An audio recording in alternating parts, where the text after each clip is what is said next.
Yo, what's up? Dr. Swole here, MD bodybuilder, back with another episode on Swole Radio.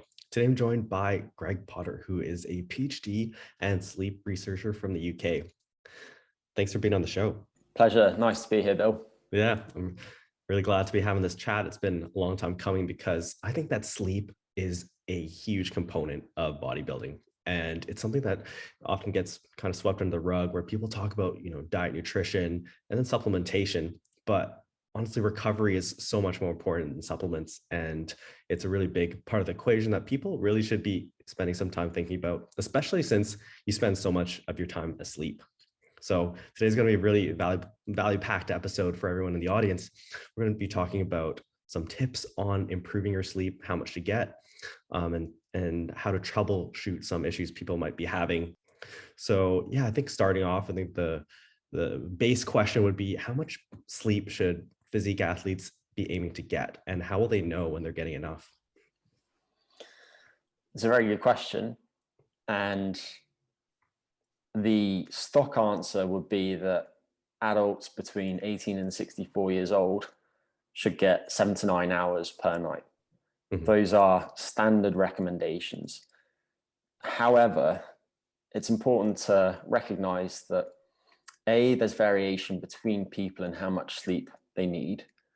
There are truly genetically short sleepers, although the shortest sleepers identified so far still need just under 6 hours per night, and they are still negatively affected by getting less sleep than that.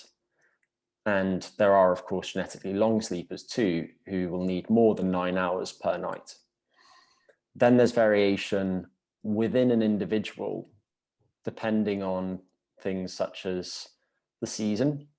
There have been some interesting experiments of people who go camping showing that their biological nighttime, which you can assess by measuring the concentration of melatonin in somebody's blood, will track the photo period such that during the long nights of winter, somebody will synthesize melatonin for substantially longer than during the shorter nights of summer.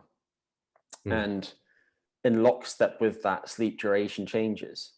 So when they go camping during the winter, they sleep much longer than when they go camping during the summer. And obviously nowadays, because we live in built environments and we have electric lighting and so on, that seasonal variation is probably substantially smaller than it once was. But you might well find that you do need more sleep during the winter. And then there are different stresses that we will go through that might influence our sleep duration on a shorter term basis. So if, for instance, you have an infection, and Bill, I know that you currently have COVID-19, although fortunately it's asymptomatic, you might find that you need a bit more sleep while you're fighting an infection. If you expose somebody to a relatively low dose of a virus, then they'll tend to sleep slightly longer. Interestingly, if you expose them to quite a high viral load, then often their sleep fragments. So the response isn't linear. But the other factor that's particularly relevant to people listening, of course, is training. And if you take somebody who's completely sedentary and you put them through a structured resistance training program, it's very clear that they will tend to sleep better, provided that the training timing isn't inappropriate. So provided that you're not finishing your strength training half an hour before your planned bedtime. Typically what you find is that people who go through smart training will fall asleep slightly faster, sleep slightly longer, have higher sleep efficiency, meaning that the proportion of time that they're in bed asleep is higher than it was prior to training. So they wake less frequently during the night and for shorter periods. And then subjectively, they'll also feel like they sleep better too. So that suggests that exercise will tend to slightly prolong sleep. With that said, and perhaps particularly relevant to many people tuning into this, what you also find is that during overreaching and overtraining, sleep sometimes goes out the window. So people might find that their sleep duration drops off and that their sleep becomes less efficient, more fragmented. And some people suggest using sleep disruption as a biomarker of overreaching or overtraining. There are probably some things that you can do to help counter that. So with all of that said, my guess is that on average, people doing resistance training need slightly more sleep than more sedentary adults. And it's also important to recognize that many people don't get enough sleep nowadays, and they therefore have a residue of insufficient sleep that will influence how much sleep they need in the coming days if they want to get back to their best. If, for example, somebody has only been spending 6 hours in bed per night, and they actually need to spend 8 hours in bed per night, and they've therefore been getting an hour and a half less sleep than they would do in an ideal situation, then that chronic sleep restriction will lead them to get more sleep once you give them more time in bed. And based on recent research by Charles Eisler and some other people, it typically takes something like a week for sleep to stabilize once somebody's been allowed to catch up on sleep that they've lost. So let's say that you have that history of not getting enough sleep. If you then extend your time in bed to, say, 10 hours per night for a period of a week or so, you'll probably find that your sleep will stabilize at a consistent amount that's appropriate for you. And I recognize that for a lot of people, that type of sleep extension isn't possible in the context of modern life, but it often is when people have a holiday. So if you can remove some of the barriers to you not getting enough sleep or not sleeping well during your next vacation, then you might realize how much sleep you actually need and some of the benefits that you'll likely experience from that improved sleep. Yeah, great points. Actually, that brings up kind of a tangent question where, the idea of sleep banking, or like if you are chronically short on sleep during the week, but then you sleep in on the weekend, how much does that actually make up in terms of, say, if you're a physique athlete, like how much of the disruption would it help? The short answer is that we don't know.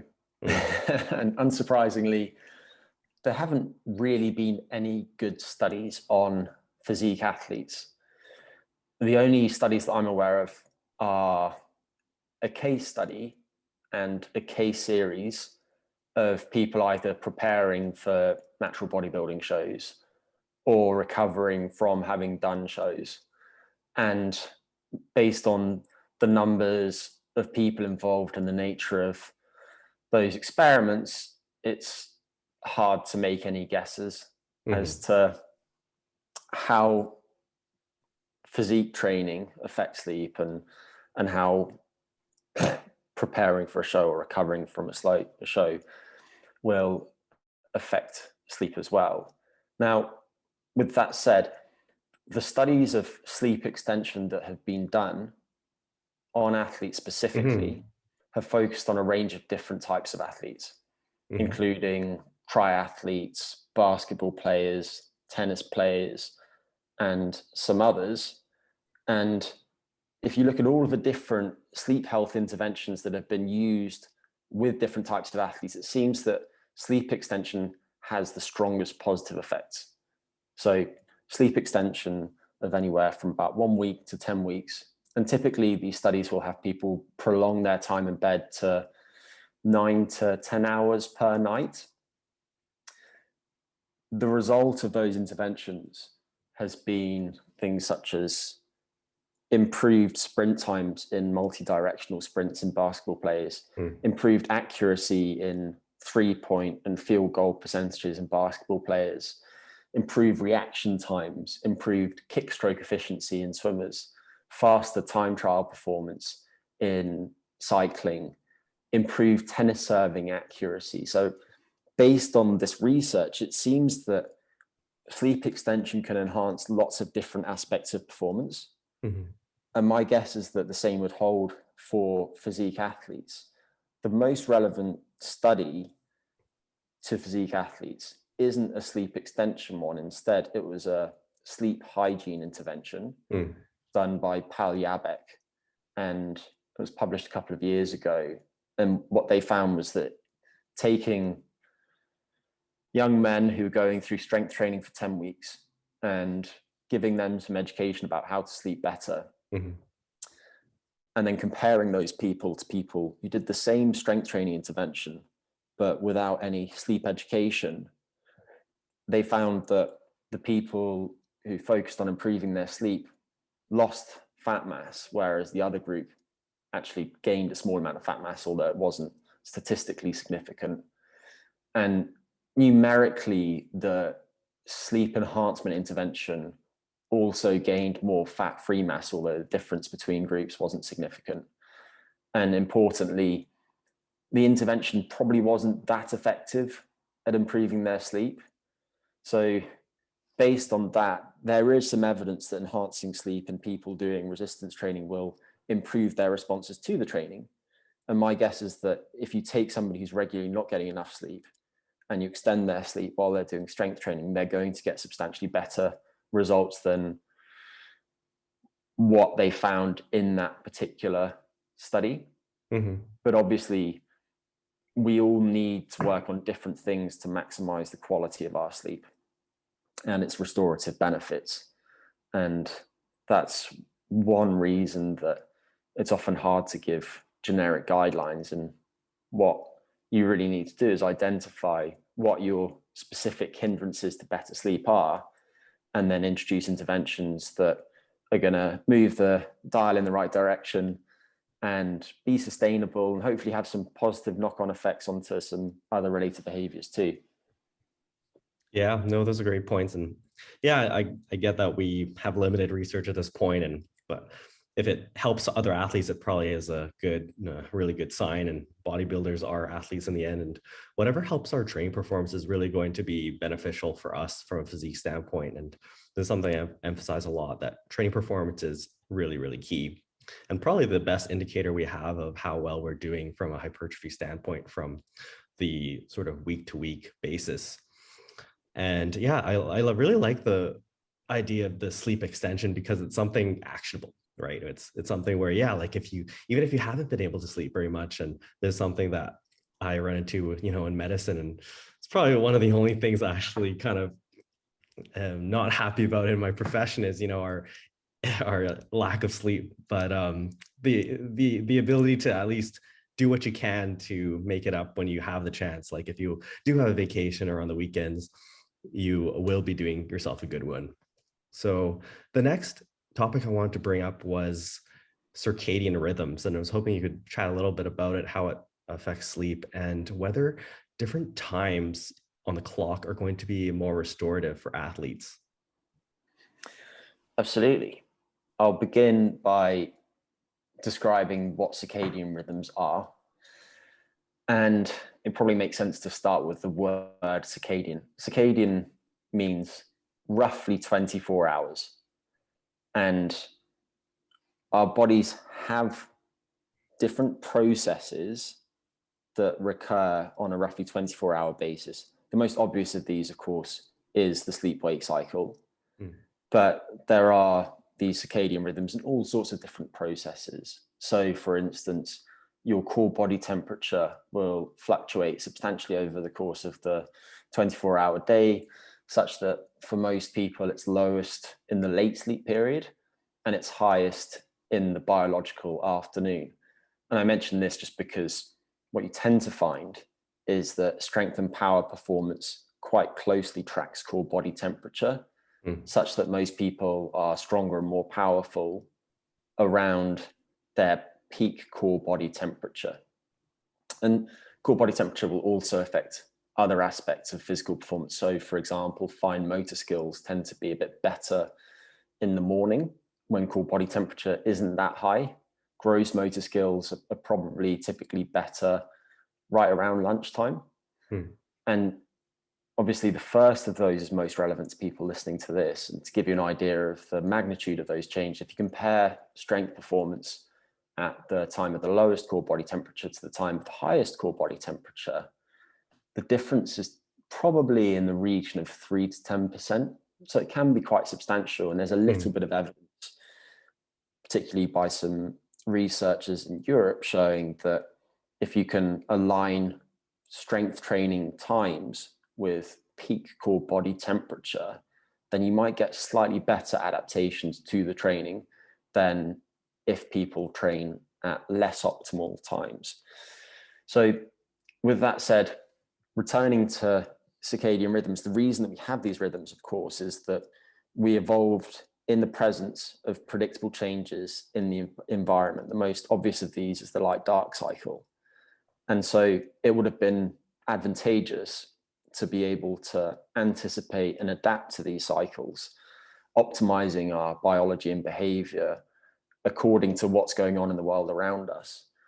And for that reason, we need to do what we can to align our rhythms each day with the world around us, because what you find is that were you to go and live in so-called temporal isolation, which means that you have no idea what time of day it is, there aren't any change in the light-dark cycle, there aren't any change in temperature, there aren't any change in food availability, then what you'd find is that your circadian rhythms aren't precisely 24 hours, and they therefore need to be reset each day.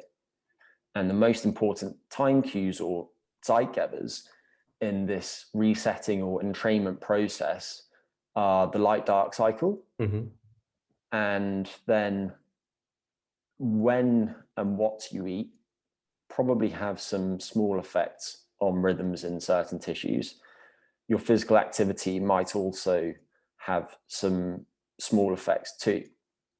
And so based on what I just said, of course, it's important to spend lots of time outdoors during the day in daylight, and then to keep your nights dark. And it's also important to align when you eat with that cycle too, such that you consume most of your food intake around the middle of the light period. Obviously, there are exceptions to this, most notable being shift workers. And Bill, I know that as a medic, you're probably all too familiar with some of the negative effects of what happens when you then mess up your body's clock. Now, you also asked about sleep and the different stages of sleep that we go through. And what I'll mention here is that sleep is in large part determined by two different processes. And one of these processes is a circadian one. And the circadian one is regulated by your body's so-called clocks, which produce these circadian rhythms. And this circadian process influences your drive to be awake, such that when you wake each morning, the drive to be awake is relatively low. Over the course of the waking day, the drive to be awake largely rises, although interestingly, there's a temporary dip in that drive around lunchtime, which explains the so-called post-lunch slump. And then around the time that you go to bed, there should be a strong drop in the circadian wakefulness drive. The other process is a sleep process, sleep homeostasis. And this is intuitive. In general, the longer that you've been awake, the greater the hunger there is to sleep. And if you overlay those two processes, then of course what you find is that during the day, as wakefulness goes on, you've got more and more pressure to sleep, but you also have an increasingly strong drive to be awake. And so overall, your sleepiness doesn't change that much, but then around the time that you go to bed, you now have lots of pressure to sleep, but that drop in the wakefulness drive no longer opposes that sleep pressure. And the result, hopefully, is that you fall asleep and stay asleep too. Now, with respect to the sleep period itself, that is influenced by those two processes.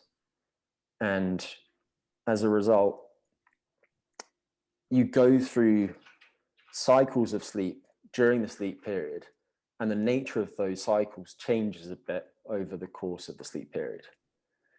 We go through these sleep cycles roughly every 90 minutes or so. So most people will have 4 or 5 of them each night. And because there's so much of that sleep pressure at the start of the night, the early sleep period, so shortly after you fall asleep, tends to be very rich in non-rapid eye movement sleep, NREM sleep, and in particular deep sleep. And then as the sleep period progresses, so as we get later into the sleep period, so we're now talking about that time shortly before you wake up in the morning, there's much less of that pressure to sleep because sleep itself will pay off that sleep pressure. And at that stage of the night, sleep is much richer in rapid eye movement sleep, which is the stage of sleep in which you have your most vivid and bizarre dreams. So the relevance of that is that those different sleep stages are important, different processes. In general, there are a few different processes that seem to be most affected by specific sleep stages. So when you first fall asleep, you enter NREM stage 1, which is like a bridge to sleep.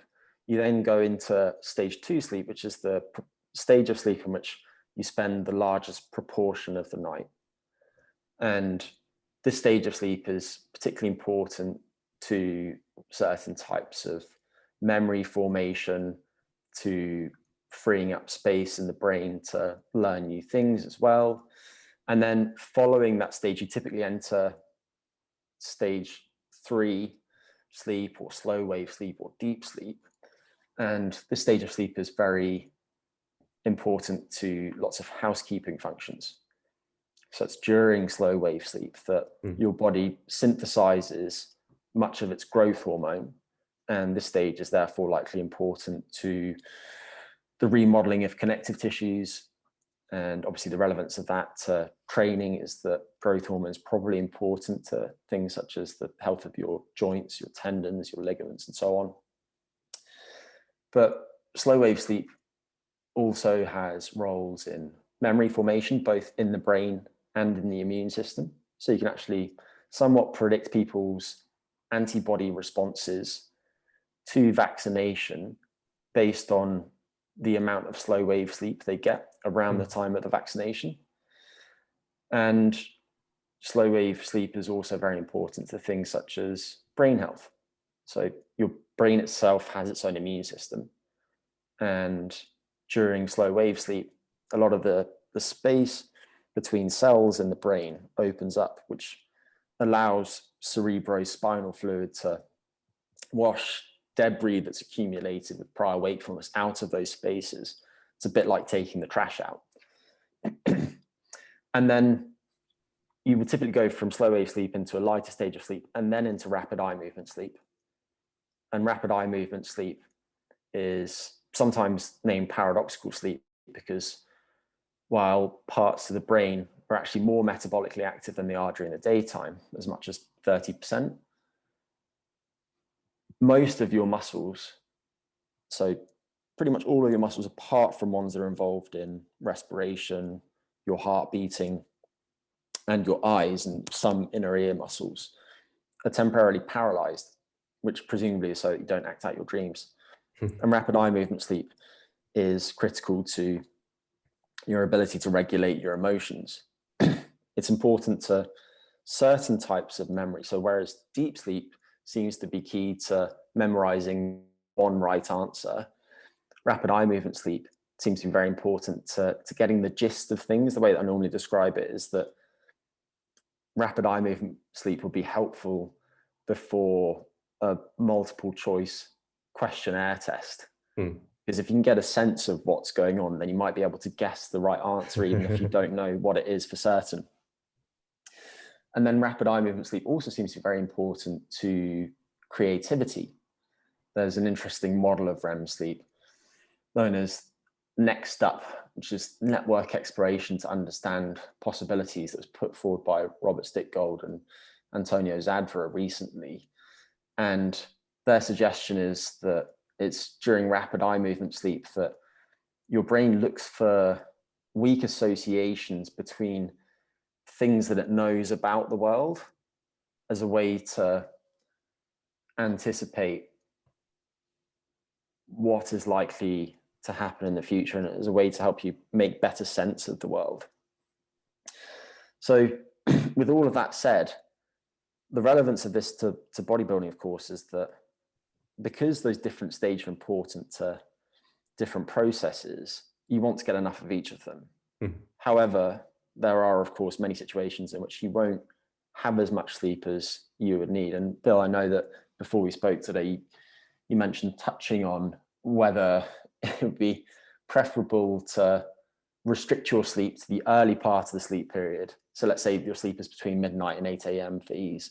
Would it be better to get a block of sleep between midnight and 4 a.m. or between 4 a.m. and 8 a.m.? Yeah. And it's a really interesting question. And the short answer is that we don't really know. But there are a few different things that are probably worth touching on. So first, if you had that block of sleep in the first half of the night, then you would have more slow wave sleep or deep sleep. And interestingly, it seems that when people are deprived of sleep, this stage of sleep is preferentially held on to. It's also the case that all animals have NREM sleep, but not all animals have REM sleep, which suggests, and I use that word suggests carefully, NREM sleep might have evolved first and might be particularly important, but there are also data showing that it's rapid eye movement sleep loss specifically that associates with increased risk of all-cause mortality and some other issues too. So I don't want to do away with the importance of REM sleep. And then the corollary of that, of course, is that if you only had that block of sleep in the second half of the night, then you'd probably have slightly more rapid eye movement sleep than in the other situation. Which of those would be better for training performance? I don't know. And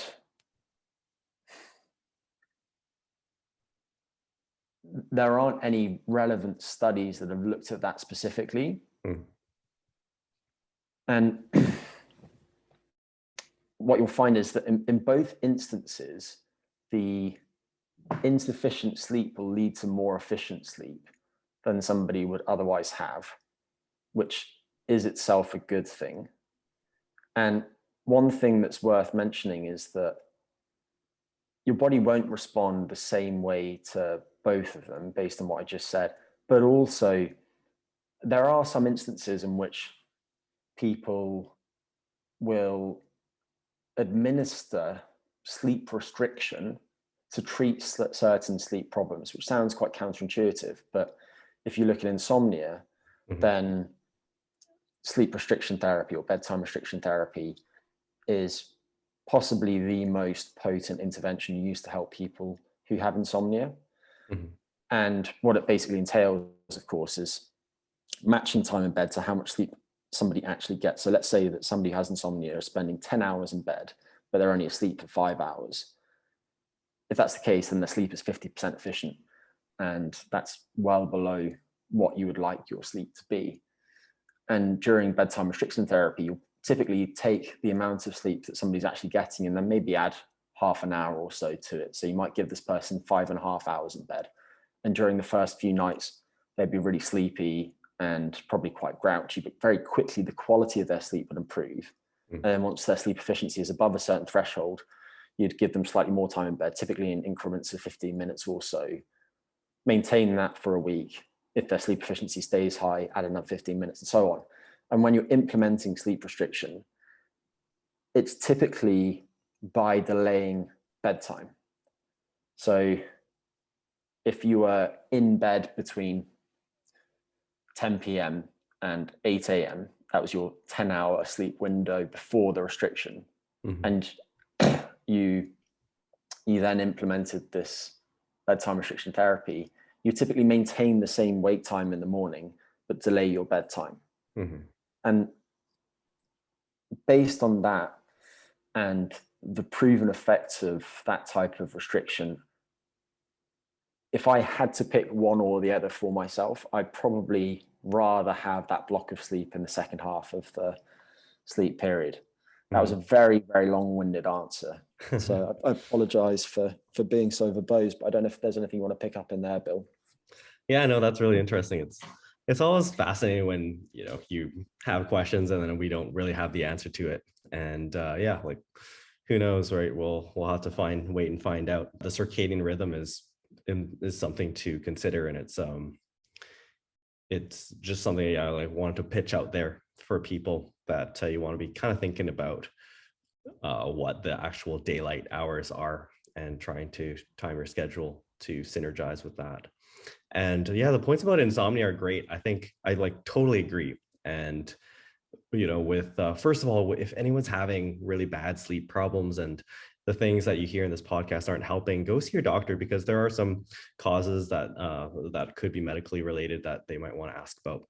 But assuming you don't have any of those, yeah, like sleep restriction and having people keep their wake time consistent is the other really big thing. I mean, first of all, you got to get up to go to work, so that's not going to change. But like if you keep your wake up time the same, and just stay awake longer, eventually you're going to be tired in the morning.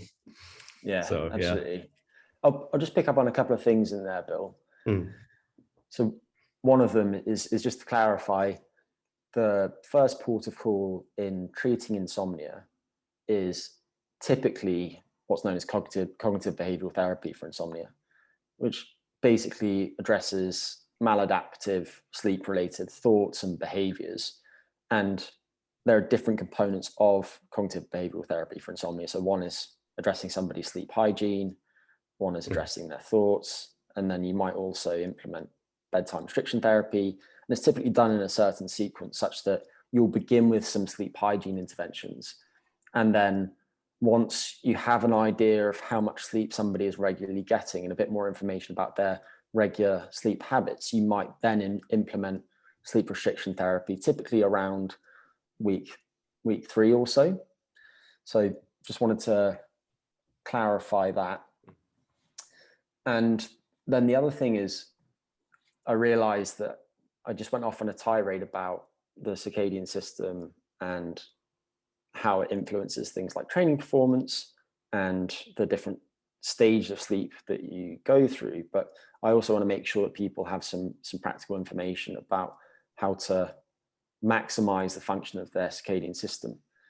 And so if we put shift work to the side for a second, just because that's really an entirely separate conversation that would require a whole podcast episode, I think, then I think there are certain rules of thumb that are helpful for people.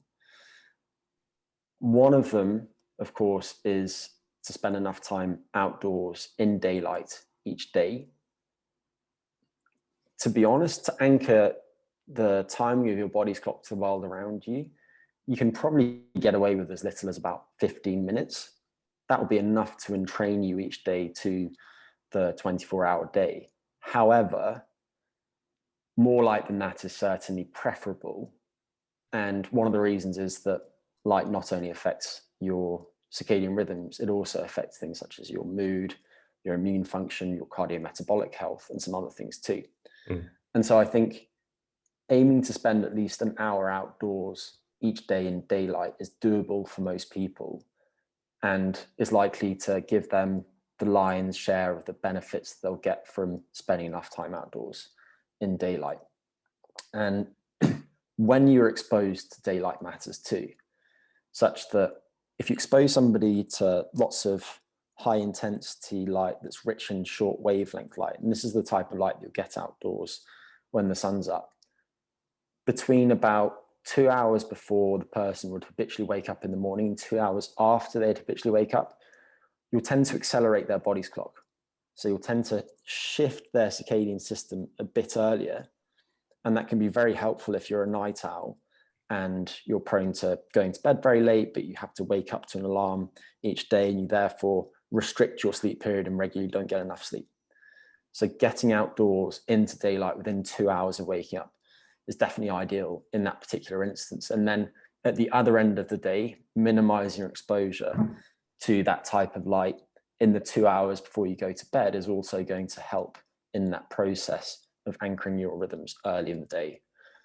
If, however, you were an early bird to the point where you feel that it interferes with your social life because so many social occasions take place in the evening, then you want to do the opposite.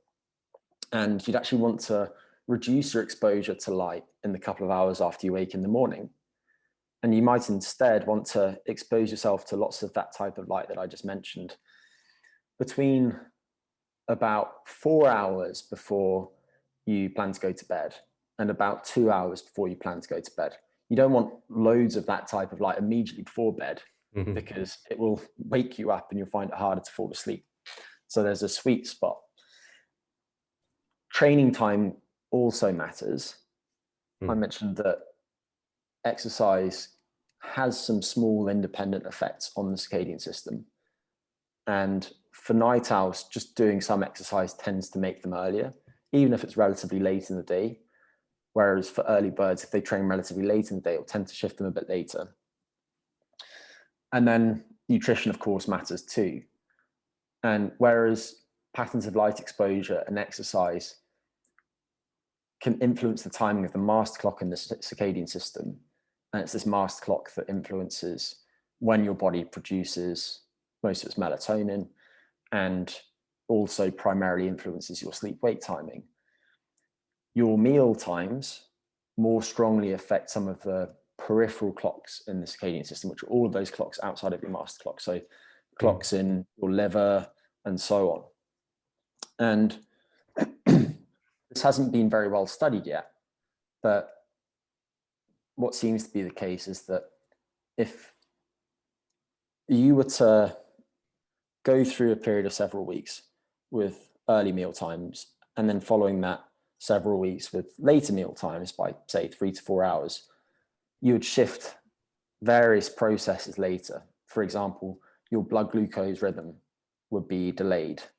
The timing of some of the molecular clocks that underlie many of these rhythms would also shift later, and we don't need to go into the details of those molecular clocks. But as a rule of thumb, I think waiting at least half an hour in the morning after you've woken up before consuming anything other than water is a good thing to do.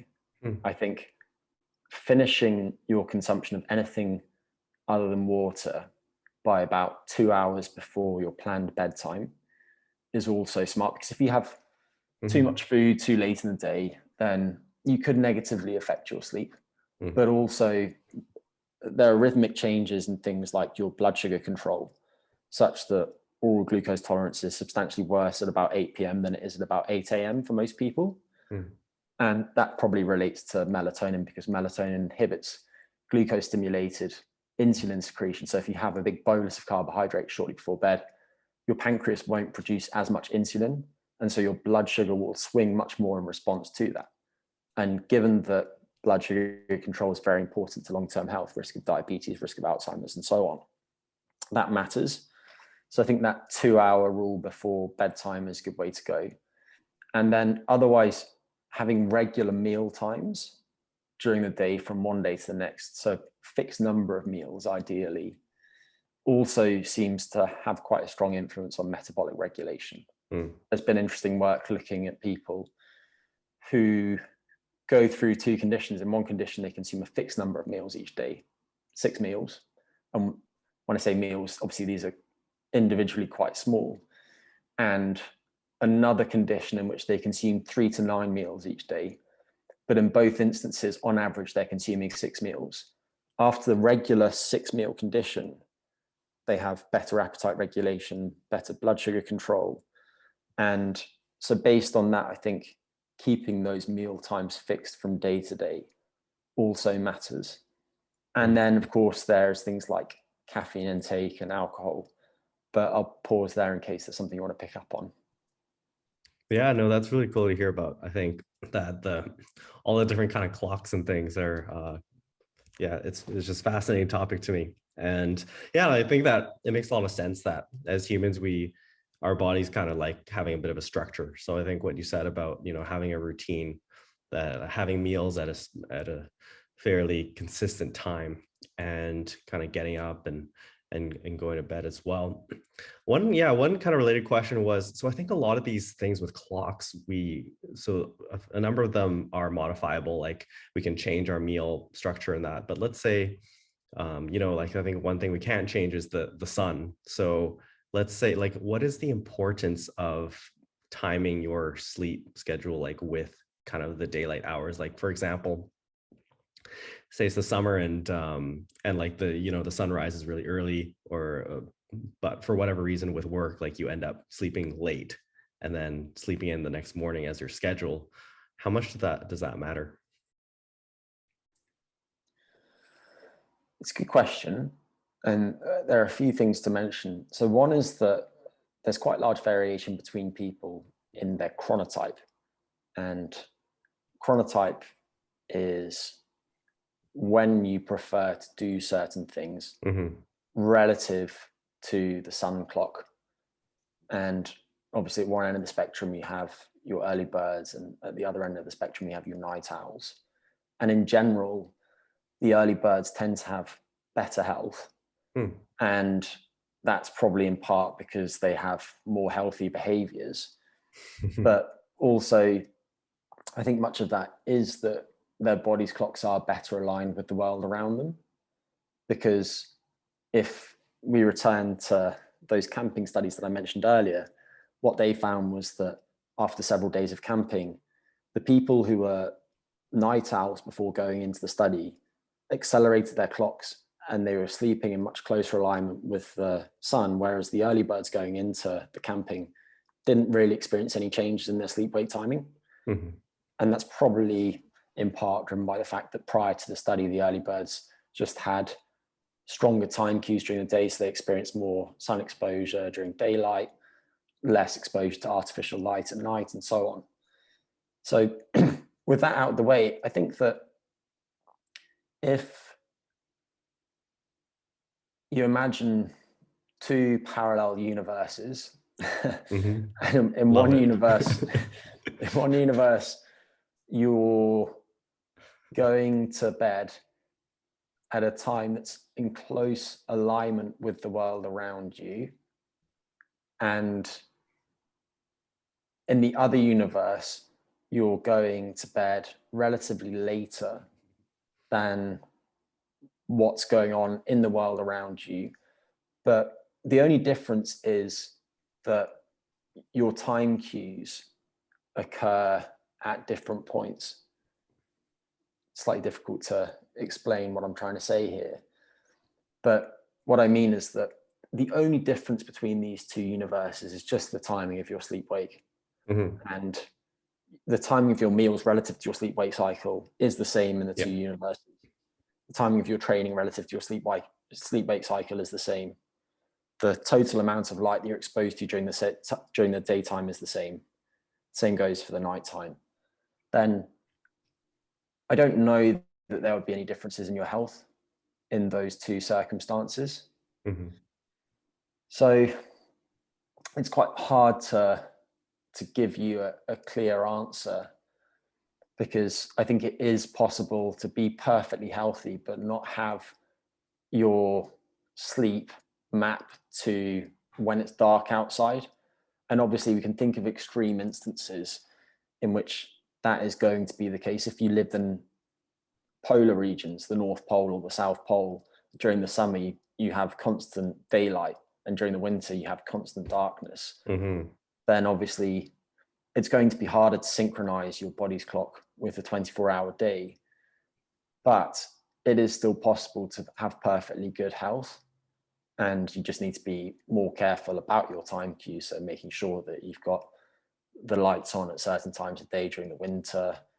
If it's the summer, then making sure that you're staying out of the light, maybe using sunglasses or blue blocking glasses at appropriate times, and so on.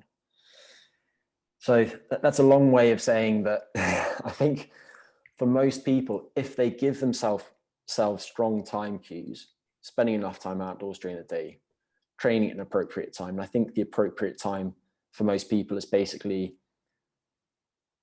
any time between at least an hour after they wake up in the morning and then finishing at least 4 hours before their planned bedtime, ideally, Hmm.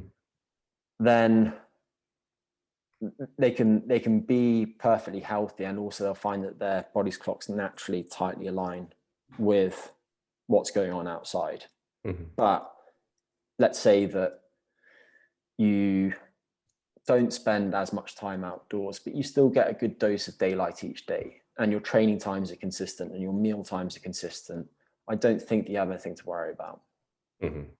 Yeah, no, yeah, this circadian rhythm stuff is interesting, and yeah, like it's just stuff I want to kind of know more about, and I think the audience will probably benefit from this as well. But yeah, we'll probably have to push some of our topics to another time. But I'm just curious about this. The other thing I was wondering is, you know, with the idea of being a night owl versus like an early bird, can you change your chronotype? Like if you just forcibly, you know, changed your routines and said, okay, and from now on I'm going to work out first thing in the morning, or change the times I eat, that kind of thing. So chronotype has a genetic component. Mm-hmm. If we're truly talking about chronotype, and genetics probably explain something like 50% of the variance between people in their sleep-wake timing. And obviously there are extremes too. So one end of the spectrum, you have something that's named familial advanced sleep-wake phase syndrome. And then there's also familial delayed sleep-wake phase syndrome. And people in those categories either have very early sleep-wake timing or very late sleep-wake timing, respectively. And both of those have identified genetic components. However, most people aren't at those extremes. And a lot of people have relatively flexible sleep-wake timing too.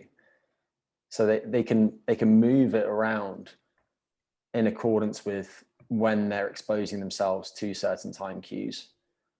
And interestingly, this type of flexibility is also somewhat predictive of things like how well somebody will do in the context of shift work. Unsurprisingly, if you have relatively flexible sleep-wake times, you're more likely to fare better doing shift work than if your preferred times are quite rigid. So yes, it definitely can change. The other thing to mention is that chronotype as a construct should be discussed in the context of people of a certain age and a certain sex, because sleep-wake timing changed over the course of the lifespan. When you're first born, you don't really have consolidated sleep-wake cycles, but after a few weeks, they start to emerge. And what we find is that young people, of course, tend to wake up early and go to bed early. They then progress through their development, and right around the end of adolescence, they're at their latest. So during those formative years, sleep-wake timing shifts later and later and later. And then from the end of adolescence, pretty much until the grave, people's sleep-wake timing gets earlier and earlier and earlier again. And that's why it doesn't make sense to say that elderly people are early chronotypes relative to young people. What we should be saying is that within people of a certain age, there are early types and late types, if that makes sense. Yeah, no, that makes a lot of sense. And yeah, this is just stuff where I remember learning about in med school and just seeing all these diagrams of clocks and things and just wanting to know more. So this is great. But yeah, just keeping mindful of the time, I think we should probably wind it down at this point, and we'll have to cover some of this other stuff later, because I think it'll have a lot of value for people. So yeah, just wrapping things up. So Greg runs a company called Resilient Nutrition. Could you tell us a bit about what you're up to? Yeah, absolutely. So it's a UK-based company, and I co-founded it in 2020. And we aim to make feeling and performing better simple and delicious. We make various different products, and we've actually just recently released a new product, which is a dark chocolate drink. To my knowledge, it's the first product that's specifically designed to help counter some of the negative consequences of poor sleep on how we feel and how we perform. And we also make a range of different performance enhancing nut butters, which might sound quite esoteric. The background to that is just that the company was formed off the back of some work that my co-founders and I did with a couple of guys at getting ready to row the Atlantic. We've done quite a lot of work with ultra endurance athletes, and to thrive while you're rowing the Atlantic, you need certain things, and you also need products that are going to withstand those conditions. And it just turns out that nut butters are really well suited to that. So we have these nut butters, and they're available in different versions for different times of day, including some high protein versions. The other thing that we do at Resilient Nutrition is try and teach people about how to improve their lifestyles so that they can get more out of life. And to that end, we regularly put out blogs, some of which are quite relevant to our discussion today. And there's also a free ebook about how to eat better regardless of your dietary preferences. So whether you're on a keto diet or a high carb diet or a vegetarian diet, the principles in that ebook should apply to you. And there's quite a lot of information there on the subject of chrononutrition. So how your nutrition interacts with your biological rhythms. And that's available for free to download at resilientnutrition.com/principles if people want to find out more. Okay, awesome. Yeah, so I'll be linking the website in the description below. And yeah, it's been great to chat with you and hear about some of the stuff you're up to. So thanks for being on the show. Thanks, Bill.